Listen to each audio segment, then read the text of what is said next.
我记得以前啊，我们的总统出访的时候啊，我们媒体跟嘛，他们的官方的人都没有在见面的。我跟你讲历史故事。在之前，这么明目张胆。在小英之前，我们的总统如果过境美国，真的就是过境，甚至于你记不记得有一次李登辉前总统还穿着睡衣表达不满，不高兴，是不下飞机的耶。对。然后后来变成好，你进来可以住过境旅馆，但是台湾跟团的媒体不能住同一家旅社。对，我们都被限制，也不能督麦。不能随意采访，不能发表谈话。你要飞机离开美国的领空之后，我们才可以发稿。对，然后再来，当时的规格是我们去大概就是 AIT 加上一些所谓的民意代表，行政部门不会出来接待。到小英总统的时候，他可以在雷根纪念博物馆前面演讲，见当时的议长。可以在里面随着马路走，然后随时督麦访问，还可以摇旗帜。然后我们台湾的媒体没有在被限制，可以随时的采访。就像其实台湾我讲起来有点难过。对，台湾只要求被正常对待，你没有发现？我们只要求被正常对待，过去几十年而不可得。那到蔡英文总统任内，这一些规格恢复到接近正常。那这一次到赖清德总统，他往前更进一步。所以。我很期待下一次。事实上，这一次其实每次都在拉高，对不对？它会建立一个新惯例，也就是说，这一次我们看到的是台湾的政府，我们的民选最高的代表就是总统，他是主权象征嘛，能够来到美国政府的部门，直接好像在访视一样。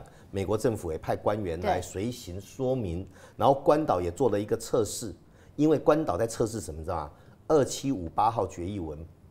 不及于台湾，也就是当1971年的2758号决议文只处理了中国代表权，对，没有处理台湾2300万人的代表问题，对，所以你看英国最近通过决议，就是用这样扭曲错误的解释，把台湾曲解为中国的一省是不正确的哦。好多个国家的国会其实都对啊，就是所谓就没有所谓一中嘛，对，台湾没有被你代表嘛。那如果台湾没有被你代表，在法理上就建立一个基础，台湾没有被代表，所以我们参加世界卫生组织、ICAO、Interpol 或者在跟各国的交往的时候，中国以前都说一中原则，这个是已经被我代表了，你们不要找他，直接找我，这个被打破掉。那被打破掉，为什么我说关岛是一个很有意思的试验场域？那个都要经过安排的。关岛是美国的领地，是自治的，所以它叫总督。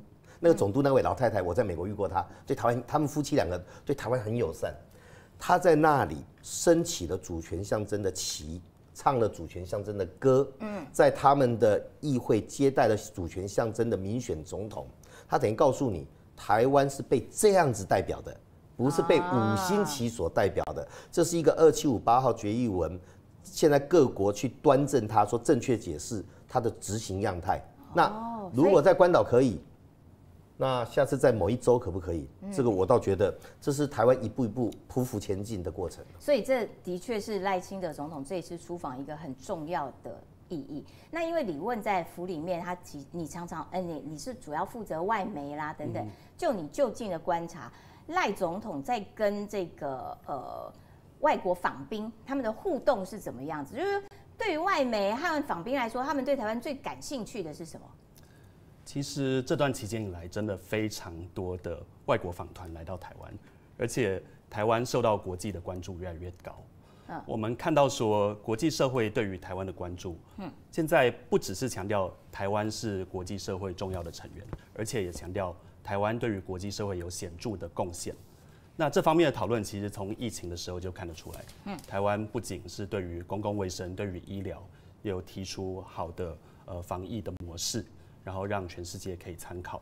那另外一方面，因为当时在疫情的时候，产业链受到影响，供应链的稳定性受到影响，所以台湾的科技业所扮演不可或缺的角色，对于全球的经济繁荣扮演不可或缺的角色，那也受到更多的国际关注。所以他们其实对我们的防疫也很感兴趣，对于这些东西，他们都还是不断的在这个。当然，疫情也过了一段时间，对啊，对，但是。最近的一些访团其实非常的频繁，光是每个月大概10到15团的访团，那有来自欧洲的，来自北美洲、美国、加拿大，一个月有半个月，他们非常多我的国历际关注。经第9、第10、第11届嘛，我现在可以讲，我们有时候1个月接待的访团比以前1年还多啊，然后层级已经破纪录，破到我们现在没办法去算了。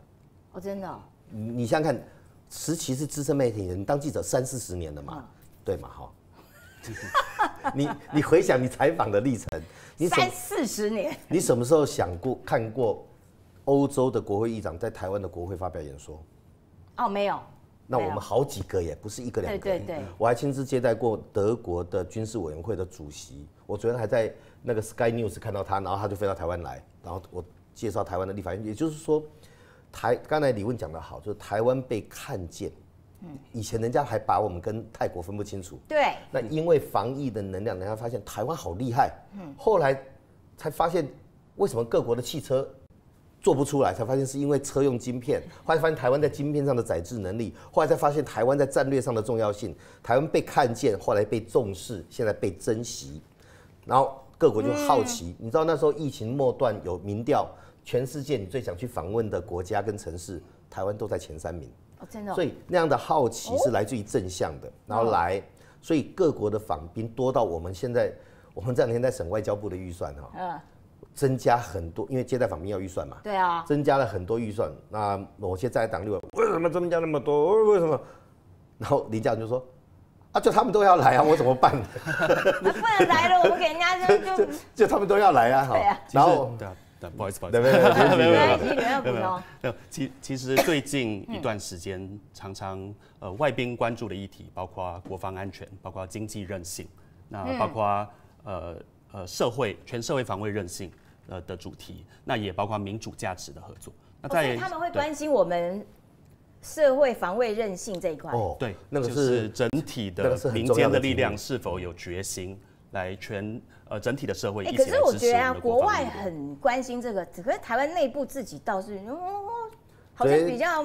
昨天 AIT 某一位官员来找我聊了几个主题，其中很重要的第3题就来聊说，你们台湾的除了军事力量提升、军事合作以外，你们全社会的防卫韧性，它叫做 resilience， 你的韧性能力的提升，台湾做了哪些啊？那他就多问一题，那目前在国会的状态，你们这个全社会防卫韧性，全社会防卫韧性不是指因应战争、天灾，对，像地震，我02、06，我办公室旁边那个维冠大楼倒掉，那社会要不要对这一个有因应的能力？